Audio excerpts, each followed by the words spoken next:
acclamations. Je veux que tu donnes des acclamations puissantes pour bénir la présence de Dieu ce matin. Il est le roi, il est le Dieu puissant, il est le Seigneur du Seigneur. Acclamez davantage, acclamez, acclamez. Acclame sa présence. Bénis sa présence, des acclamations ce matin.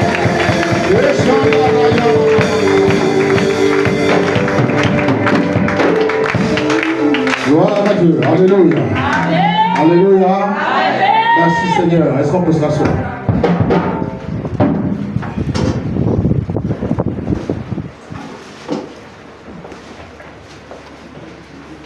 Parfois c'est important de dire à Dieu merci pour la pluie. Parce que la pluie parfois peut révéler notre motivation, notre détermination. Amen. C'est pas où j'étais déjà habillé, après quand je dis le ciel, moi j'ai fait demi-tour. Non. La pluie ne doit pas nous faire entrer dans le sommeil spirituel. Amen. Quelqu'un me comprend? Amen. Voilà. C'est important. Amen. Alors je voudrais, Julie, je t'ai souvent dit que quand tu dois rester longtemps, à quel moment on va t'utiliser? D'abord, tu vas m'accompagner. On n'est pas en train de penser que tu vas rentrer chez toi et que tout suivi. C'est ça. Tu rentreras après. Alléluia. Amen.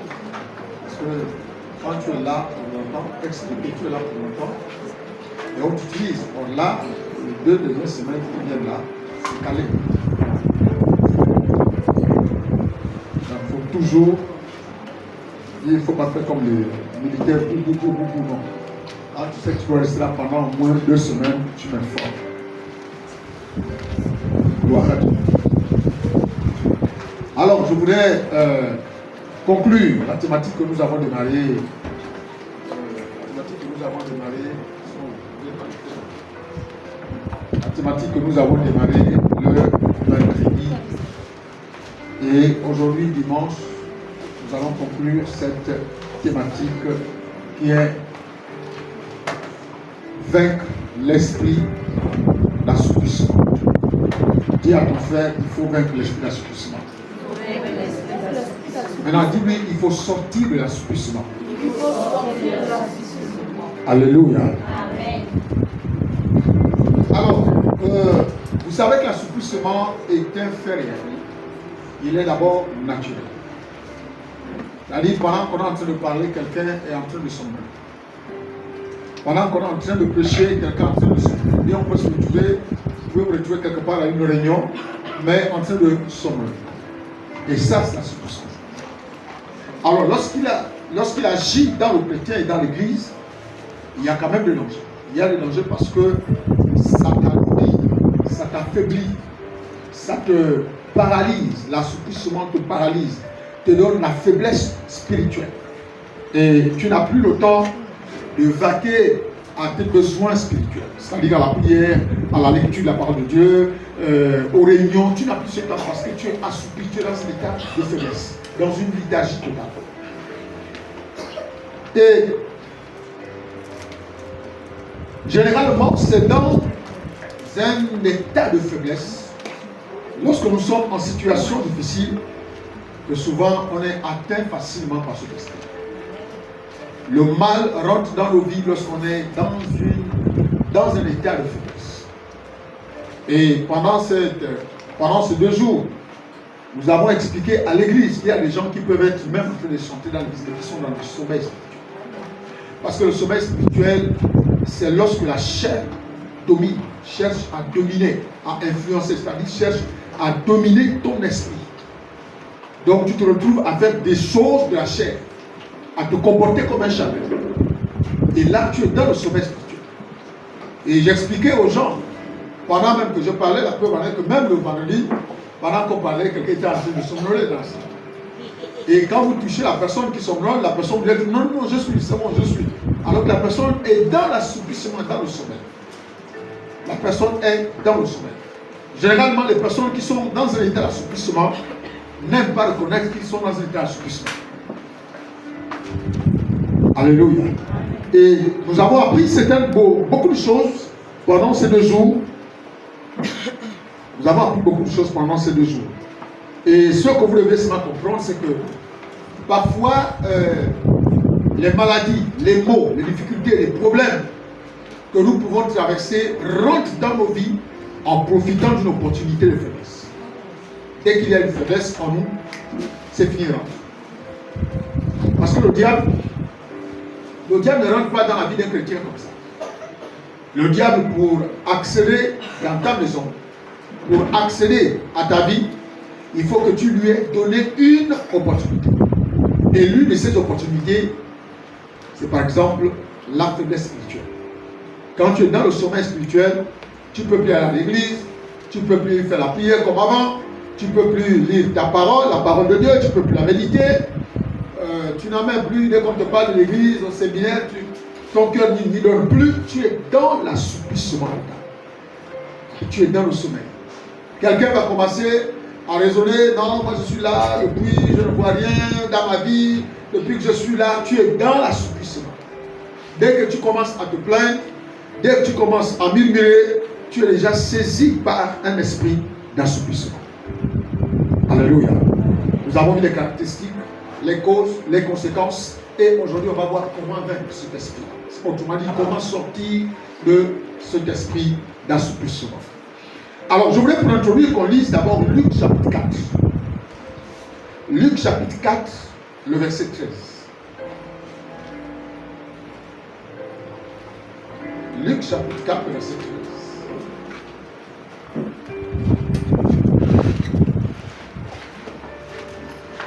13. Luc chapitre 4.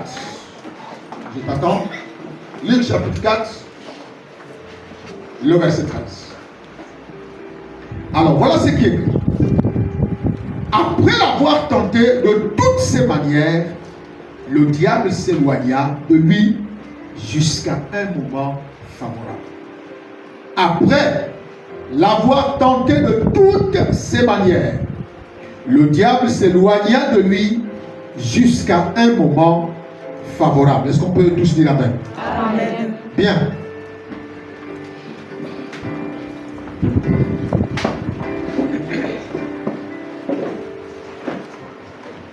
Le diable s'éloigna de lui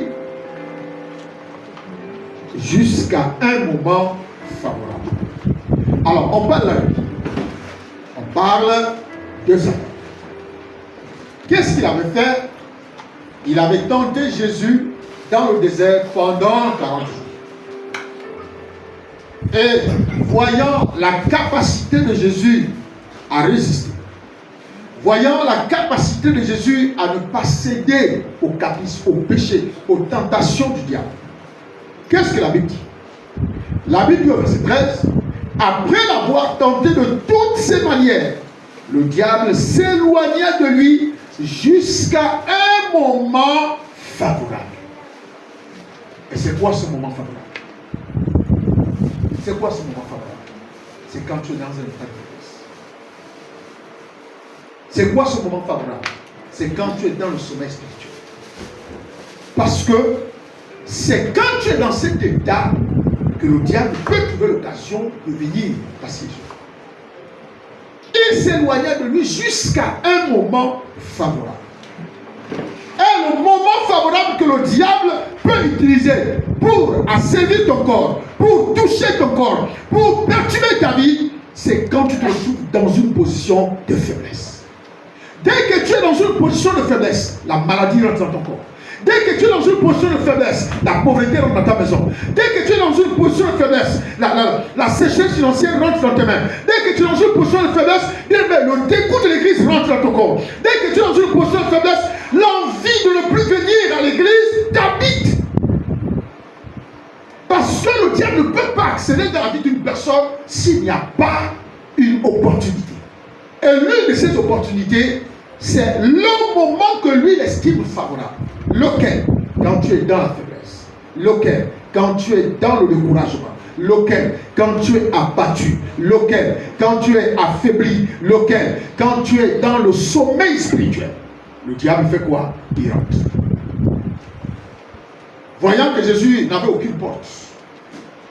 Il n'avait aucune porte ouverte. Il a tout fait, il a essayé. Mais Jésus n'a pas succombé. C'est pourquoi il a dit, bon, il a dit à son état-major, bon, écoutez, retirons-nous d'abord. On va revenir, discerner, soyez à ses côtés.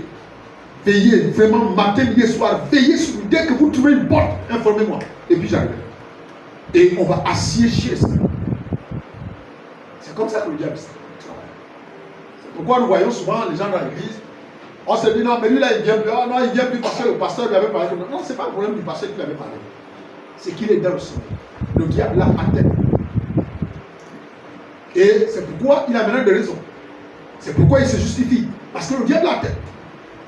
Nous, on va penser que non, oui, tu comprends peut-être la dernière fois comme tu l'avais parlé, oui, j'ai senti que la personne était attristée. C'est pas pour l'attrister. C'est ça. C'est-à-dire que le diable cherche un moment favorable. Dès qu'il a trouvé ce moment-là, c'est le pasteur qui t'a repris purement, alors le moment où tu es abattu, où tu es dans la tristesse, c'est là où il vient. Et il commence à te dire, écoute, moi je t'avais dit que ton ami ne peut aller à moi. Alléluia. Moi je t'avais dit, regarde même comment le pasteur te parle aujourd'hui. Je t'avais bien dit, tu es en fait, tu es illicite. Tu deviens automatiquement illicite. Donc, bien aimé, faisons attention quand ce type de moment se présente. Faisons attention. S'il vient à mon oncle, la flamme est maintenue. Elle monte, vous-même, vos yeux vont voir. Elle monte, mais dès qu'un moment favorable arrivera, un moment de faiblesse, un moment de croiser les bras, un moment d'assouplissement, c'est fini. Et vos yeux aussi vont voir ça. Alléluia. Donc, bien aimé, faisons attention quand ce type de moment arrive. Faisons très attention. Le moment favorable. Le diable est stratégique. Pendant que toi tu dors, lui cherche le moment favorable. Pendant que toi tu es en train de vivre, c'est-à-dire si tu te mets par exemple dans une position de force, tu pries, tu es régulier à l'église, tu lis ta Bible, lui n'arrive plus à t'atteindre. Il cherche un moment favorable. Peut-être le moment favorable là, c'est quand tu seras dépourvu financièrement. Et il te dit, bon écoute, il y a un gars là. Il te court depuis. Il a dit qu'il peut te donner, il peut même t'aider. Un moment favorable. Et toi tu fais quoi? Tu commences à... Le diable est déjà là. Parce qu'il sait que le moment est là. Il sait que tu n'as rien. Il sait que tu n'as pas d'argent. Il sait que tu n'as rien. Le moment favorable, le diable sait que ça c'est le moment favorable. Il tourne. Et puis tu prends ton téléphone. Tu es où? Tu es chez toi. Je peux venir. C'est fini. Le moment favorable a été atteint. Donc, ça veut dire que quand vous êtes fort, il s'éloigne. Jusqu'à un moment favorable. Et le moment favorable, c'est quand tu es dans une faiblesse. Quand tu es dans une faiblesse, il y a la possibilité, c'est-à-dire que les portes sont fermées, mais ne sont pas verrouillées. Est-ce que vous comprenez? Les portes sont fermées, mais ne sont pas verrouillées. N'importe qui peut le vivre. Et c'est ce qui se passe. C'est pourquoi vous voyez après, parfois, le relâchement de beaucoup de chrétiens. Le relâchement de beaucoup de chrétiens. C'est-à-dire l'irrégularité de beaucoup de chrétiens. Et vous allez vous poser la question, ça va, mais toi tu ne viens plus, occupé, le travail, tout ça. Non! Il a été atteint. Le diable l'a atteint. L'assouplissement l'a atteint. Un moment favorable, quelqu'un qui est là tranquillement, et puis il est très fort, prière, jeûne, et puis on se retrouve au mariage. Au mariage, oui. Ah non, j'ai vu seulement. Non, papa, c'est la première fois que j'ai vu le champagne alcoolisé. Le moment favorable. C'est-à-dire qu'il attend les périodes où il sait que là, il peut t'attraper. Il attend. Et quand il t'a attrapé, chérie, on dit, tu as dit, non, papa, c'est juste un truc que j'ai vu. Non, c'est juste un truc, vraiment. Ah, pour ça là, parce que j'ai vu ça, pour ça là, le boss ne parle nullement. Les gens qui sont dans le sommeil ne reconnaissent jamais qu'ils sont dans le sommeil. Je vais prendre un exemple. Si tu es en train de dormir, tu ne peux jamais reconnaître que tu es en train de dormir parce que tu es inactif. Tous tes sens ne travaillent plus. En fait, travaillent pour réfléchir et agir. Donc, tous tes sens ne travaillent plus. Tu n'es plus actif. Tu vas te rendre compte que tu le mets, c'est si quelqu'un met te le met. Quand tu dis, donc je le mets déjà profondément. Donc, attention à ces moments. Attention. La Bible dit il s'est éloigné de Jésus. Il y en a qui pensent toujours que non, là, je suis fort, je suis fort, je suis fort, je suis fort. Le diable s'éloigne. Il s'éloigne. Mais dès qu'il a constaté une ouverture dans ta vie, Allah, il ne rate pas. Il ne rate pas. Il fait ça dur pour que tu succombes. Et dès que tu as succombé, il te serait maintenant difficile de sortir de là. Dès que tu as succombé, il te serait difficile de sortir de là. Le moment favorable. Alléluia. Alors, comment vaincre l'esprit d'assouplissement ou comment sortir de cet esprit-là? Comment sortir? Il y a toujours, c'est vrai, on peut voir plusieurs problématiques, exposer des problèmes. Mais il y a des solutions aussi. Il y a des solutions. Et j'ai énuméré dans mes notes 5 clés pour sortir et pour vaincre cet esprit d'assouplissement. La première clé, comment sortir ou comment vaincre et sortir cet esprit d'assouplissement. La première clé, c'est reconnaître que tu t'es assoupli. La première clé, c'est ça. C'est reconnaître. Si tu ne reconnais pas, tu ne peux jamais te relever. Si tu ne reconnais pas, tu ne peux jamais t'améliorer. Si tu ne reconnais pas, tu ne peux jamais progresser. Parce que c'est dès que tu prends conscience que non, je ne prie plus comme avant. Je ne suis plus à l'église comme avant. Je ne lis plus ma Bible comme avant. J'ai travaillé pour Dieu, pourtant j'étais dans un département, mais je ne le fais plus comme avant. Là, quand tu as déjà pris conscience, c'est là le début de ton relèvement. Mais tant que tu n'as pas pris conscience, reconnu l'état dans lequel tu es, tu ne peux pas progresser. Tu vas passer le temps à vivre, à te plaindre et à te justifier. La première clé pour sortir et vaincre l'esprit d'assouplissement, c'est de le reconnaître. Parce que c'est quand tu reconnais que cet esprit se sent maintenant menacé. Oh, là, il a senti que j'étais en train de bloquer un peu ça. Là, je sens que les jours qui suivent vont être désagréables pour moi. Dès que tu as reconnu, reconnaître, c'est prendre conscience. Dès que tu as pris conscience, s'il y a un esprit autour de toi, ou il y a un esprit dans ta vie, cet esprit commence à compter ses jours. Parce qu'il sent que là où la personne a pris conscience, je sens que les jours sont comptés. C'est la première chose. Prendre conscience. La deuxième situation, la deuxième clé, c'est se repentir et s'humilier. Se repentir et s'humilier. Si tu es convaincu, tu as pris conscience que tu as abandonné le travail, tu n'es plus régulier comme avant, tu t'es affaibli, tu t'es découragé, tu t'es alourdi dans l'église, dans le ministère. Alors qu'est-ce qu'il fait? Qu'est-ce que tu fais? Tu commences à prendre conscience en disant: Seigneur, je reconnais, je te demande de me pardonner. L'humilité, ce n'est pas se justifier. L'humilité, ce n'est pas se justifier. L'humilité, c'est reconnaître que oui, dans cet état, j'étais déjà fait. Vu ma manière, la manière dont je vivais, j'étais déjà fait. J'étais déjà fait. Seigneur, pardonne-moi parce que j'ai abandonné ton œuvre. Pardonne-moi parce qu'à cause d'assouplissement, j'avais décidé de ne plus venir à l'église. Pardonne-moi, Seigneur, parce qu'à cause d'assouplissement, j'avais décidé de me relâcher à mon travail. Pardonne-moi, Seigneur, parce qu'à cause d'assouplissement, je ne lisais plus la Bible. Je ne priais plus. Pardonne-moi, Seigneur. Tant que tu n'as pas fait ça, l'esprit d'assouplissement ne bouge pas. Parce que tu peux le vaincre en prenant conscience, en te repentant, en s'humiliant devant Dieu, reconnaître ton état. Apocalypse chapitre 2, le verset 5. Qu'est-ce que la Bible dit? La Bible dit: souviens-toi donc d'où tu es tombé. Repens-toi et pratique tes premières œuvres. Sinon, je viendrai à toi et j'ôterai ton chandelier de sa place. À moins que tu te repentes. Bien-aimé, la Bible dit, il faut que tu te rappelles, il faut que tu te souviennes. C'est pourquoi je te dis, si tu ne prends pas conscience pour te souvenir, pour te rappeler de ce que tu étais hier, de la manière dont tu servais Dieu hier, de la manière dont tu priais hier, si tu ne peux pas te rappeler de ça, c'est que tu es vraiment aveugle, tu es vraiment voilé. Ta vision est complètement. La Bible dit, souviens-toi d'où tu es tombé. Qu'est-ce qui t'a fait tomber? Il dit, réponds-toi.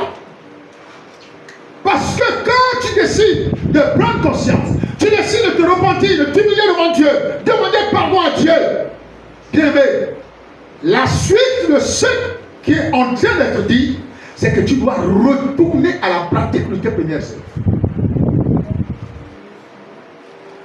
Il dit, réponds-toi. Voilà. Souviens-toi d'où tu es tombé, répands-toi et pratique tes premières œuvres. Sinon, je viendrai à toi et j'ôterai ton chandelier de sa place. À moins que tu te mettes. Regardez. Je vais vous expliquer quelque chose. Quand tu es tombé, quand quelqu'un est tombé, la Bible, le passage que nous venons de lire, nous révèle que le chandelier du chrétien reste toujours à sa place. Malgré ta chute, malgré tes erreurs, malgré ta faiblesse. Le chandelier, c'est cette chose, cet instrument qu'on positionne dans le temple avec plusieurs petits vases dans lesquels on met de l'huile et qui servent à éclairer. Ça veut dire que ton chandelier est toujours à ta place, même quand tu as commis une erreur. Maintenant, si tu ne prends pas conscience, alors cette fois le Seigneur vient et il fait quoi? Il vient en nous. Et là, tu restes dans les ténèbres. Tu ne peux plus être conduit par l'esprit, tu es maintenant dominé et conduit par la chair. Ça veut dire que ta présence dans l'église, on te remet. On te remet. Parce que là, la chair va prendre le dessus. L'esprit, la lumière, la parole va être ôtée. Et ensuite, tu vas te retrouver sans chandelier à l'intérieur. Il dit, à moins que tu te repentes.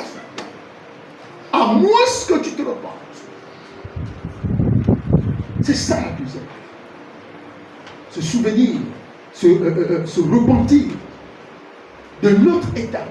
Reconnaître notre état, se repentir, s'humilier devant Dieu.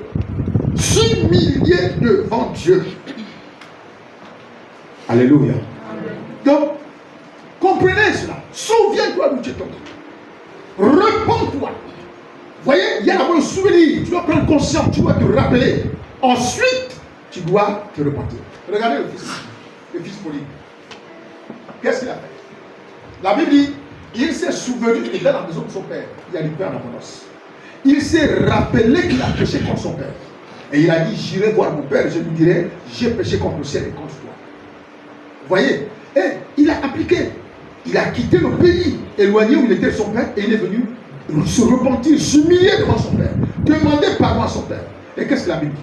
Lorsqu'il a demandé pardon, qu'est-ce que la Bible dit? La Bible dit, Dieu, le Père ne l'a pas culpabilisé, le Père ne l'a pas condamné, le Père ne lui a pas dit, non, voilà, toi, tu m'as fait dépenser mon argent, tu es revenu si pauvre. Non, la Bible dit, le Père l'a accueilli.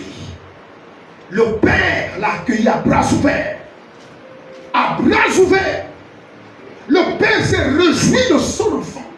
Au lieu d'être attristé du fait qu'il allait dépenser son argent, il s'est réjoui de son enfant. Il a organisé une fête. Mais nous, on va dire quoi? Lui là, parce qu'il t'a manqué de respect un jour. Lui là, qui a insulté telle personne une fois comme ça. Telle personne, la Bible dit que le Père n'a même pas culpabilisé. Ne l'a pas condamné. Il a embrassé son fils. Pendant qu'il était encore loin, c'est le Père qui est allé même à la rencontre de son fils. Est allé l'embrasser. Et a sonné la trompette dans sa maison en disant, organisez la fête, tuez le veau. On est en fête. Alléluia.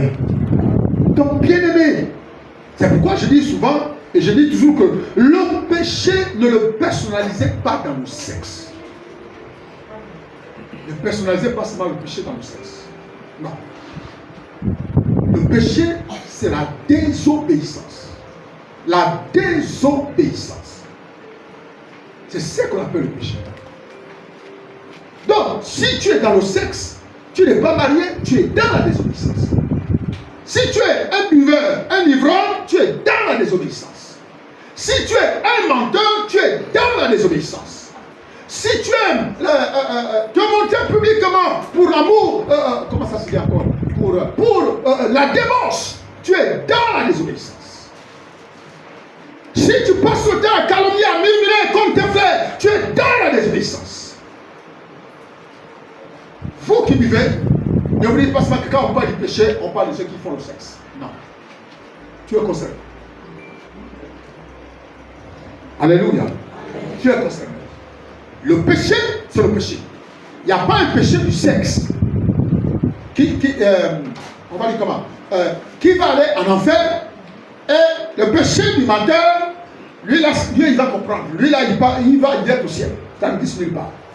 Parce que la Bible dit même les menteurs ne diront pas quoi? Le roi des cieux.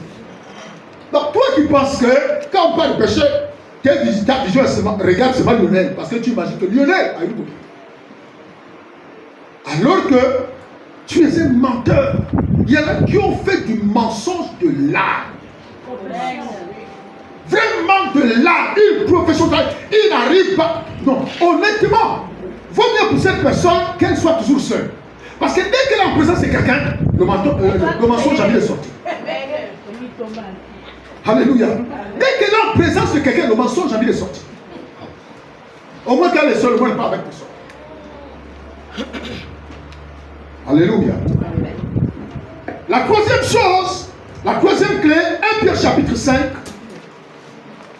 1 Pierre chapitre 5. Le verset 8. 1 Pierre chapitre 5, le verset 8. 1 Pierre chapitre 5, le verset 8. La Bible dit, soyez sobres, virgule, veillez. Point. Soyez sobres, veillez. Et votre adversaire, le diable, rôde comme un lion rugissant, cherchant qui y dévorera. La troisième clé pour vaincre et sortir de l'esprit d'assouplissement, c'est être sobre et veillé. Être sobre et veillé. C'est quoi être sobre? C'est être tempérant. C'est avoir une discipline. Être sobre, c'est éviter les excès. Être sobre, c'est désormais contrôler la manière dont tu vis. Veiller sur la manière dont tu te comportes, dont tu te conduis. Maintenant que tu te repentis, que tu as reconnu, alors contrôle ta vie.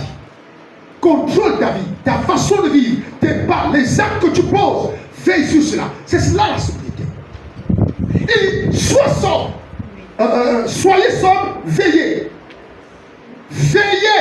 Frère, s'il n'y avait pas de danger dans l'esprit d'assouplissement, lisez la Bible. Pour ceux qui ont la Bible Android, tapez seulement veillez. Vous verrez combien de fois Dieu, combien de fois le Seigneur et les apôtres ont demandé de veiller.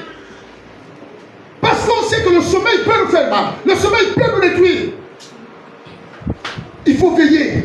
Il faut être en état d'éveil. Ta conscience ne doit pas être dans le sommeil. Ta conscience ne doit pas être en train de somnoler. Ta conscience doit être en état d'éveil. Parce que c'est quand tu es en état d'éveil que tu peux voir le danger arriver. Alléluia. C'est pourquoi 98% des voleurs qui nous visitent dans nos maisons viennent là. Quelqu'un comprend? Parce qu'on dort. Et ils sont stratégiques. Les voleurs, vous savez, on peut même faire des études. C'est-à-dire qu'on sait que de telle heure à telle heure, si on prend par exemple entre 20h et 23h, l'homme est dans un profond sommeil. Un exemple. L'homme peut être dans un profond sommeil à partir de cette heure-là. Donc là, il doit vous plaire. Mais si vous venez peut-être après minuit, ou bien après 3 heures, le sommeil devient maintenant léger. Donc, moins de mouvement, quelqu'un qui est là. Donc, eux, ils savent de telle heure à telle heure, les gens peuvent dormir profondément. Donc, veiller, la sobriété, c'est avoir un état de contrôle sur ta vie, sur ta manière de vivre. Être discipliné. Si avant, maintenant tu savais que c'est la bouche qui t'a amené à la faiblesse, maintenant tu t'abstiens. Tu contrôles ta langue. Tu commences à adopter. Tu évites là. C'est ça qui sort. Je ne veux plus retomber dans les mêmes choses. Je ne veux plus être sacrifié pour les mêmes choses. C'est la troisième. Si tu veux sortir de la soumission, il faut être sobre et il faut commencer à venir. Alléluia. La sobriété également, c'est faire en sorte que rien ne prenne la place de Dieu. C'est-à-dire que tu dois veiller à ce que désormais rien ne vienne prendre la place de Dieu. Si c'est ton travail, tu dois tout faire maintenant que ton travail ne prenne pas la place de Dieu. Si ce sont tes enfants, tu dois tout faire pour que tes enfants ne prennent pas la place de Dieu. Si c'est, je ne sais pas, tes balades à gauche et à droite, tu dois tout faire. Si c'est la musique, là, tu dois tout faire. Parce qu'il y en a même, quand il y a des cérémonies là, c'est le moment favorable. Parce que si on parle de cérémonies païennes, ce n'est pas la musique chrétienne. Même si aujourd'hui, la musique chrétienne, ça existe même chez les Libanais, maintenant on met la musique chrétienne. Mais dès qu'on chante, oui, Nomoula, tu vois la chrétienne qui s'élève, parce qu'elle n'a pas d'autre chrétien qui l'observe. Elle chante, elle danse. Personne ne l'a vue. Personne. En dehors de tous ceux qui sont dans la salle, qui connaissent peut-être cette personne, elle est partie elle-même s'exposer. Mais l'œil de Dieu t'a vu. C'est tout. Le moment favorable. Donc il faut vraiment faire attention. Veiller à ce que certaines choses ne prennent plus de la place. Ne prennent plus de la place. Si c'est la télévision qui te maintenait, tu peux faire des heures et des heures devant la télévision. Tu ne lis pas la Bible, tu ne fais rien du tout. Bien aimé, il faut de la sobriété. Les autres téléphones, ils peuvent te passer des heures devant le téléphone. Allez sur WhatsApp, allez sur Facebook, répondant des messages. Mais sans avoir un message de la part du Seigneur à communiquer. On n'a toujours aucun message à communiquer. On va aller se balader. On va se promener dans le chemin de WhatsApp et de Facebook. Quand on se promène là-bas, dès qu'on a vu l'histoire, on dit, oh, j'ai compris l'histoire là, et puis tac, et puis là, pouf, dans mon statut. Oui, celui qui a le gros ventre, c'est ce qui a trop de verre dedans. Et puis on balance ça. Lui-même, il n'a rien à dire, il n'a rien à transmettre, il n'a rien à communiquer. Il va toujours faire les ramassis. Il va toujours ramasser. Où est ta relation avec Dieu? La relation qui est censée te procurer de la parole de ta vie. Elle est où? Jamais rien. Toujours, on est parti. Toujours en train de balancer les vidéos, les messages. Mais tu ne verras jamais quelqu'un qui balance les messages sur l'hiver. Jamais. Tu ne vas même pas voir que non, là, on est en train de balancer le message. Celui qui le faisait régulièrement. Mais non, tu vas voir tous les autres, un message. Les TikTok là, moi je ne suis même pas dedans. TikTok là, il balance, TikTok là, il balance. Quand tu regardes même les statuts là, les statuts c'est quoi? C'est des liens qui t'amènent à TikTok. Dès que tu cliques sur TikTok comme ça, voilà, je suis motivateur, il faut avoir la cravate, il faut avoir la robe. Donc tout ça n'a rien. Mais aucun message de leur leader dans leur statut. C'est les ramasser. C'est les gens qui se baladent, qui se promènent et qui vont ramasser. Ils n'ont aucun fondement, il n'y a rien, aucune ressource en eux. Personne. Il n'y a rien, aucune ressource. Mais comment on peut avoir la force tout le temps, toutes les semaines, on partage ce que quelqu'un a reçu. Mais quand quelqu'un va partager aussi pour toi, quand partage. Et pour avoir quelque chose, Il faut avoir du temps avec la parole. Alléluia. La 4e clé, c'est remettre de l'ordre dans ta vie.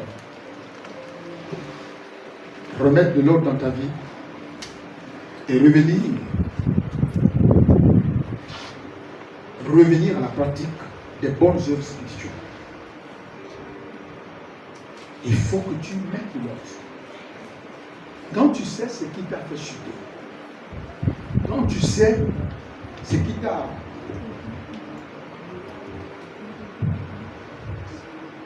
Quand tu sais ce qui t'a fait chuter, ce qui t'a permis de tomber dans une léthargie, dans une faiblesse totale. Quand tu sais ça, tu fais quoi? Tu fais quoi? J'ai oublié que quand j'ai suis surpris, même une affiche, l'affiche d'un programme à l'église, tu vas compter le nombre de personnes qu'il y a dans un forum, le nombre de statuts qui sont partagés. Tu vas trouver peut-être que 2 ou 3 personnes qui ont partagé l'affiche de l'église. Mais quand tu regardes leur statut, ils ont déjà pris partout. Ils ont déjà pris ça. C'est une honte. C'est une honte. Partager rien que l'affiche de ton assemblée, le programme de ton assemblée, c'est compliqué. C'est compliqué. Mais vous voyez, saturé. Parfois, quand je regarde 1, 2, 3, 4, 5, 6, je fais regarder. Quand il y a même 10, je ne sais même plus. C'est comme ça. Rien que votre programme, de votre assemblée, rien. Vous allez compter 2, 3, 4, 5. C'est trop. C'est trop. Et la majorité des gens qui partagent, même sur le département jeunesse, les mamans sont trop occupées avec ce qu'ils ramassent à nous.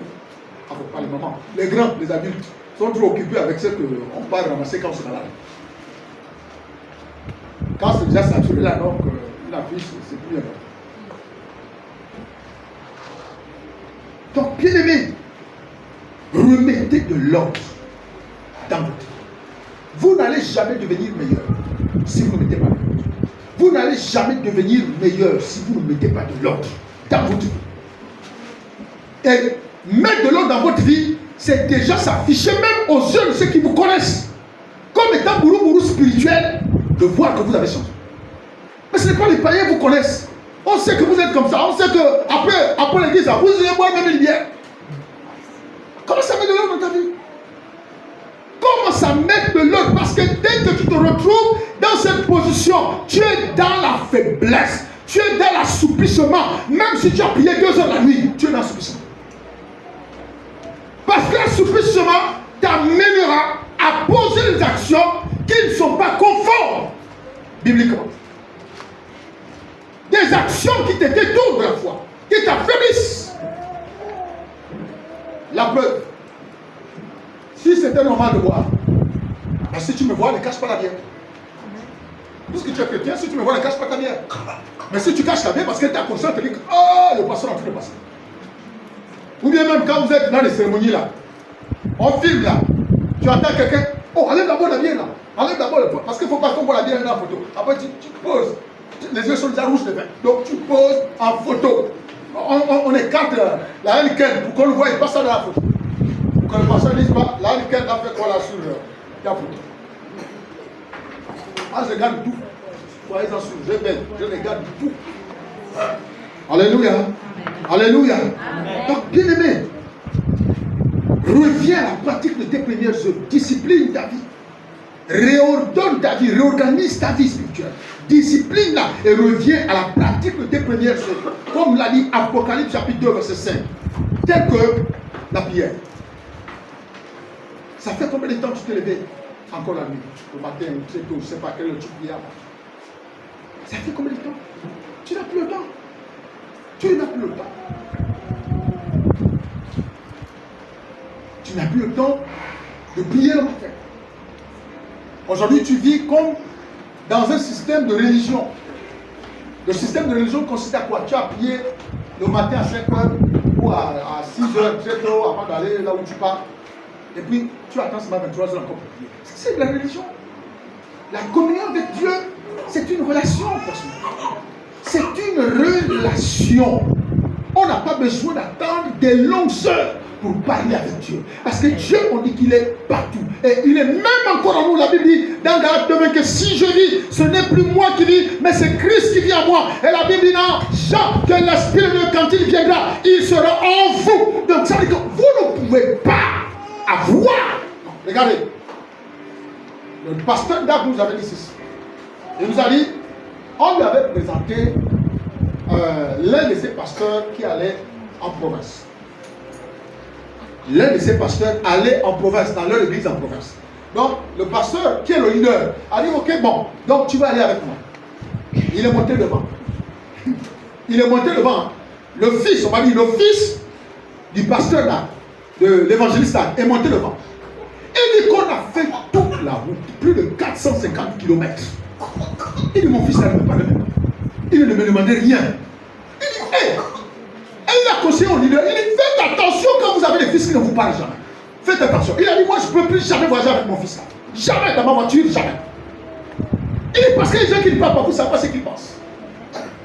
Vous ne savez pas ce qu'ils pensent. Il dit, on a fait tout un parcours de plus de 450 km. Même pas un mot. Pasteur, comment le ministère, bon, comment je dois faire? Il dit, même pas un mot. Il a dit, j'ai pris la décision que lui-même, s'il est à pied, je préfère lui donner l'argent pour dire, prends la voiture. Mais il ne peut plus monter dans ma voiture. Parce qu'un fils qui ne parle jamais, il dit, faites attention à les personnes qui sont silencieuses, qui ne vous parlent jamais. Alléluia. Donc, la prière, si l'Esprit de Dieu est en nous, si Jésus est en nous, mais ça veut dire que, on va dire ça, bon, je vais parler pour faire une illustration très simple. Ça veut dire qu'on est toi, on marche à toi. Mais comment ça se fait que vous pouvez rester toute une journée, vous ne parlez pas? Toute une journée. Ça veut dire que si tu dois parler, parle. Ils sont là pour nous entendre, ils sont là pour nous écouter. Parle. Si tu as des choses à dire, parle. Tu ne peux pas, tu n'es pas obligé d'attendre 23 heures pour venir t'asseoir au bord de ton lit pour dire je te mets, je te rends grâce, merci pour la journée. Parle. Même si tu es aux toilettes, parle avec lui. Même si tu es en train dans le taxi, parle avec lui. Même si tu es en train de marcher, parle avec lui. C'est cela, la relation avec Dieu. C'est ça la communion. Alléluia. La méditation de la parole de Dieu. La méditation. On va même pas aller loin. De lundi à dimanche aujourd'hui. Combien de fois tu as médité? Combien de fois tu t'es retrouvé à méditer la parole de Dieu? Point d'interrogation. De lundi à dimanche, combien de fois tu t'es retrouvé à lire ce que les autres ont publié? Combien de fois? Apprenez à repratiquer vos premières œuvres. C'est ce qui va te motiver et qui va t'amener à réaliser qu'effectivement, tu n'es plus dans le sommeil. Quand tu vas reprendre à prier, quand tu vas reprendre à méditer, quand tu vas reprendre avec ta fréquentation à l'église. Au début, tu avais une fréquentation régulière. Maintenant, tu te retrouves avec une fréquentation irrégulière. Juste parce qu'il y a tellement de raisons que tu justifies, que tu leur. Tellement de justifications, tellement, et tu en donnes. Ensuite, il y a le retour au service. Si tu veux revenir, ça dit que tout ça, c'est dans revenir dans la pratique de tes premières œuvres. Revenir au service. Qu'est-ce que tu savais faire avant et que tu ne fais plus? Qu'est-ce que tu faisais avant et que tu ne fais plus? Il faut revenir au service. Alléluia. Recommence à travailler. Recommence à faire l'œuvre de Dieu. À t'investir pour l'œuvre de Dieu. Recommence à faire. Et la dernière clé, c'est adore l'Éternel quand tu te sens dans un état de faiblesse. Passe le temps, adore le Seigneur. Adore-le. L'adoration va déclencher quelque chose de surnaturel. L'adoration, la louange va déclencher un réveil dans ta conscience, un réveil dans ton esprit. Adore l'Éternel. L'odeur de ta prière, bien-aimé, montera jusqu'à l'Éternel. et Dieu te fortifie. Dieu t'encourage. Quand les moments seront difficiles, regardez, Paul et Silas, emprisonnés, dans des conditions difficiles, les pieds liés, les mains liées, et ils étaient assis contre le mur, avec des chaînes aux pieds. La Bible dit au milieu de la nuit, un moment stratégique où on sait aussi que c'est la période où le monde ténèbres est en mouvement. Au milieu de la nuit, ils se sont mis à adorer l'Éternel, ils se sont mis à chanter des louanges pour Dieu. Et pendant qu'ils chantaient, la gloire de Dieu est descendue dans la prison. La gloire est descendue dans la prison. Chante le Seigneur. Adore le Seigneur.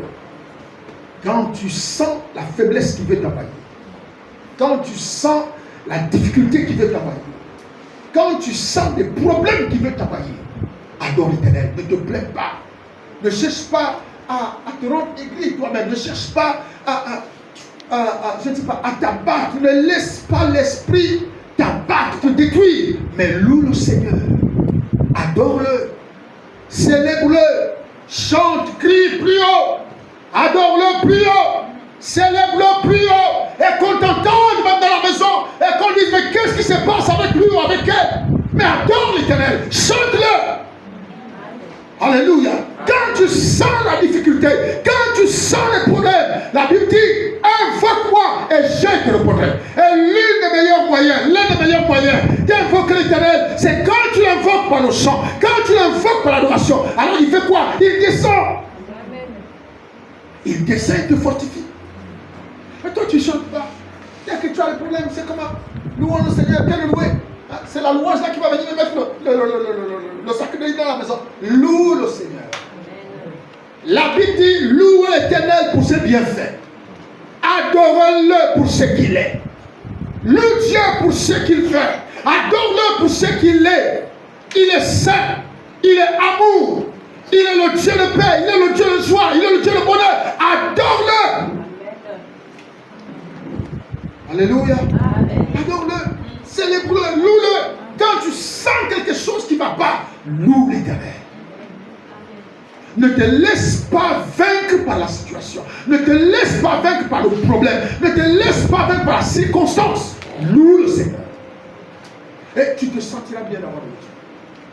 Tu te sentiras bien d'avoir adoré le Dieu. Tu sentiras une paix envahir ton âme. Une paix envahir ton âme. Alléluia. Amen. Il y en a qui négligent ces principes, mais qui sont pleins de vie. L'esprit assouplissement n'attaque pas que ceux qui sont faits. L'esprit assouplissement attaque toutes les catégories de personnes. Que tu sois pasteur, docteur, prophète, tout le monde. Chacun peut dire ici présent que oui, vraiment, j'ai même fait une semaine, j'ai prié même.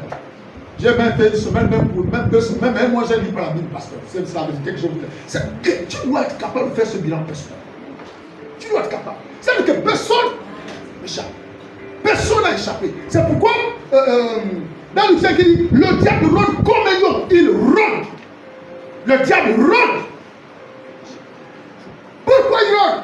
Il rôde parce qu'il trouve des portes fermées.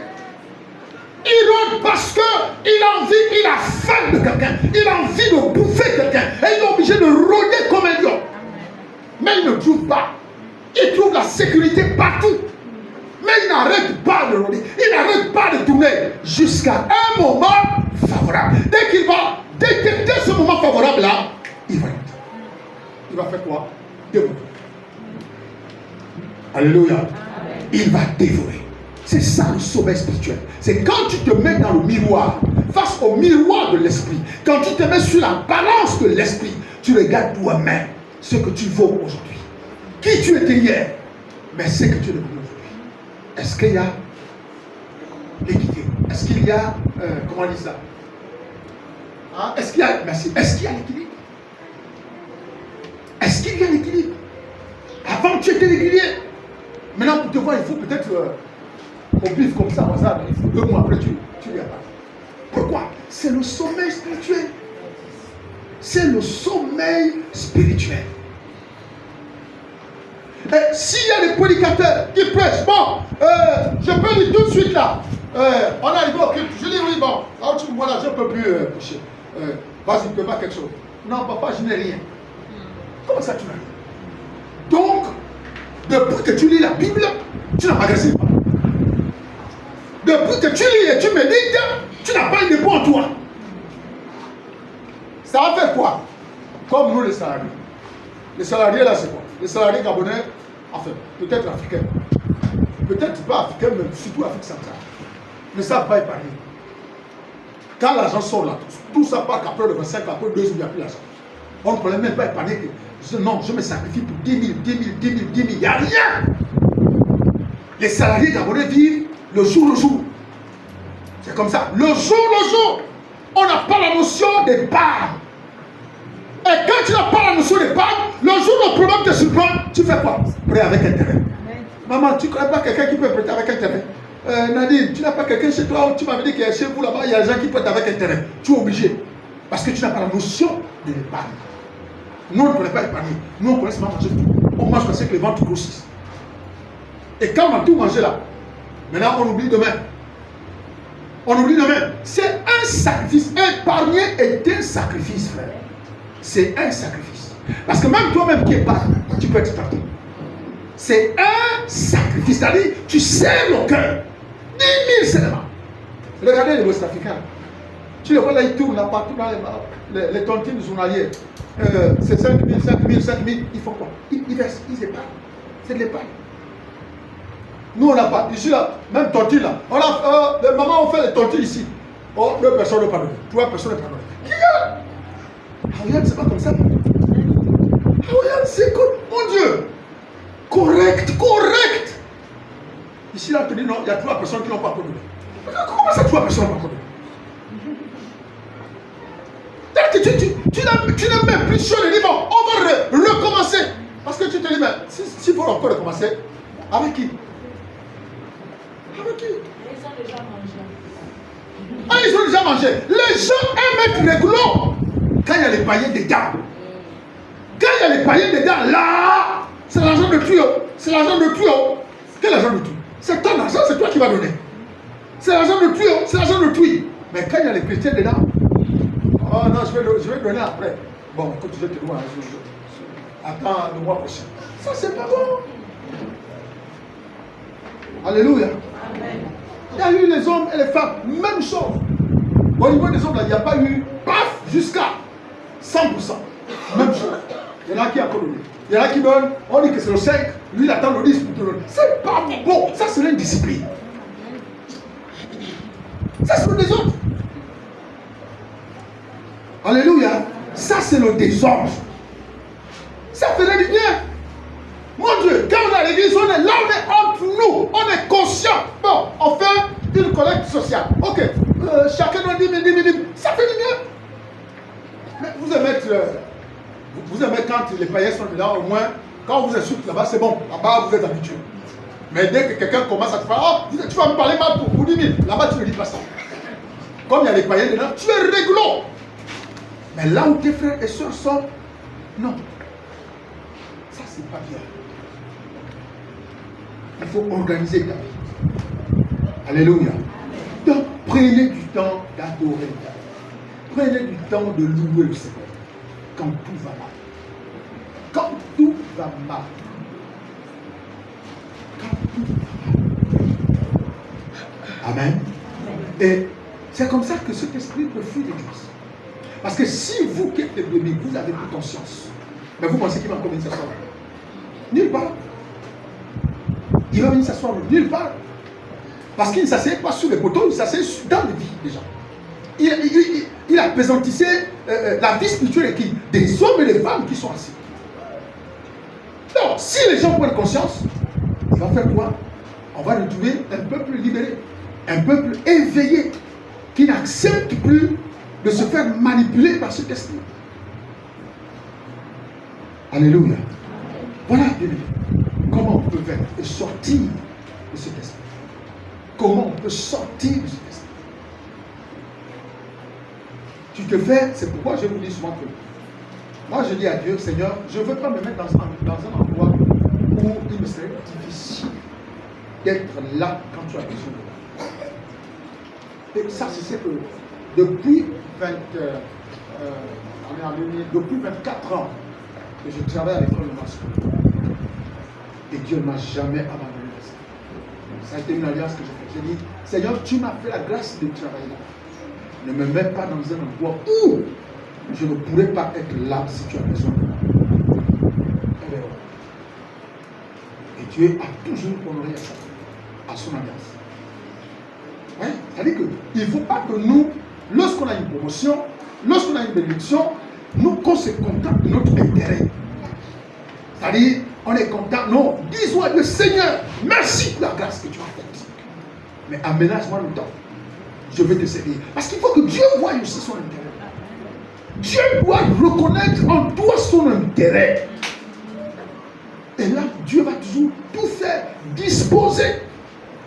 Les gens se donnent même au travail, mais l'œuvre de Dieu, il bafoue. L'œuvre de Dieu, il bafoue. Mais imaginez, je prends l'exemple, imaginez que vous êtes le pasteur principal de l'église. Mais on ne voit jamais le pasteur principal. On fait comment? C'est pas qu'il a ambition. Non. On fait comment? On fait comment? Comment il va entêter le peuple? Comment garder la vision? Comment on fait? Quand vous êtes quelque part, Dieu vous a promu, Dieu vous a béni. Dites à Dieu, Seigneur, je te suis reconnaissant. Voilà. Dites-lui d'abord, je te suis reconnaissant pour la promotion que tu m'as accordée. Mais cependant, Seigneur, je veux te servir. Il faut que Dieu veuille la soif. Mais si vous ne dites pas ça, c'est comme vous n'avez même pas la soif de servir. Et rien. Ce qui vous intéresse, si vous avez été promu, ce qui vous intéresse, c'est que vous avez un bon poste, ce qui vous intéresse, c'est tout. C'est comment? Non, c'est compliqué. C'est comment? Non, c'est compliqué. Qu'as-tu dit à Dieu quand il t'a béni? Qu'as-tu dit à Dieu quand il t'a béni? Alléluia. Frère, Dieu est à nous. Le Seigneur est à nous. Et on doit parler avec lui. Dès que tu es, par exemple, on appelle comment? On t'a maintenu un mercredi. Mercredi, c'est-à-dire que quand tu es là le mercredi, là-bas, en train de travailler, mais la flamme qui est dans ton esprit, Dieu la voit. Dieu sait que, mon Dieu, tu meurs. Bon, pas mourir. Tu as un grand désir d'aller au culte. Dieu voit ça. Mais toi, il n'y a rien à même pas la flamme. Quand on regarde comme ça, non, c'est bon, il se plaît là, il n'y a rien. Mais quand on voit la flamme, on dit, lui là, il a envie de partir. C'est comme ça, tu peux bon, bon, ok, on va rentrer chez vous. Oh, merci Seigneur. C'est bon, rentrez chez vous, rentrez rapidement. Ah bon, comme tu as les enfants, va retrouver tes enfants. Alors que toi, ton feu brûle parce que tu as envie d'être quelque part. Alléluia. Amen. Amen. Amen. Voilà comment il faut sortir ces esprits. Ne négligez pas. Tous les symptômes que vous pouvez voir, ne les négligez pas. Quand vous ne priez plus, comme il se levait, comme il se loua, comme avant. Quand vous n'êtes plus régulier à l'église comme avant. Quand vous ne vous investissez plus dans l'œuvre de Dieu. Quand vous avez la perte des intérêts, de l'intérêt de l'œuvre de Dieu. Vous ne pouvez plus le désir de travailler pour Dieu. Vous êtes fatigué, vous êtes affaibli. Pour venir à l'église, ça devient comme un véritable fardeau. Pour venir à l'église, c'est maintenant, si je ne parle pas, le pasteur va te parler. Au lieu de penser d'abord à ton âme, tu te dis, le pasteur va voir que je ne suis pas parti. Tu es dans le sommeil. Alléluia. Bien-aimé. Voilà ce qu'il fallait répéter. La semaine prochaine, nous rentrons dans la destruction des œuvres. La destruction des œuvres. J'étais en train de dire que tous les collaborateurs, quand on demande un programme, quand on annonce un programme, vraiment les collaborateurs devraient être. Mais c'est celui qui a su. On a parlé d'assouplissement. C'est là où on verra les gens qui sont sortis de suite. Il y a réunion des femmes, rencontre des femmes. C'est là où on verra les femmes qui sont sorties de suite. Rencontre des jeunes. S'il y avait des jeunes pendant 7 ans. C'est là où on verra des jeunes qui sont sortis de suite. C'est lorsque leurs rencontres seront annoncées. C'est là où on verra. Parce que quand ça brûle, si on dit qu'il y a rencontre des femmes, samedi, la flamme doit rester partie. Même si tu tu es en train de travailler, tu dois travailler. Dis, Seigneur, donne-moi. C'est-à-dire qu'à cette période-là, que je puisse laisser le travail, que je ne puisse plus, par exemple, avoir des clients, pour que j'aille d'abord travailler pour toi. Seigneur, je prie que si pendant que j'étais là, s'il y avait au moins 3 ou 4 clients qui devaient arriver pendant que j'étais là, Seigneur, envoie le double quand je reviendrai après le culte ou après la nuit. Mais nous, c'est quoi? On cherche notre intérêt. On cherche d'abord nous-mêmes, nos besoins. On cherche à satisfaire notre chair. C'est pourquoi on se retrouve souvent coincé. On se retrouve coincé. Alléluia. Alléluia. Alors je voudrais qu'on se mette debout.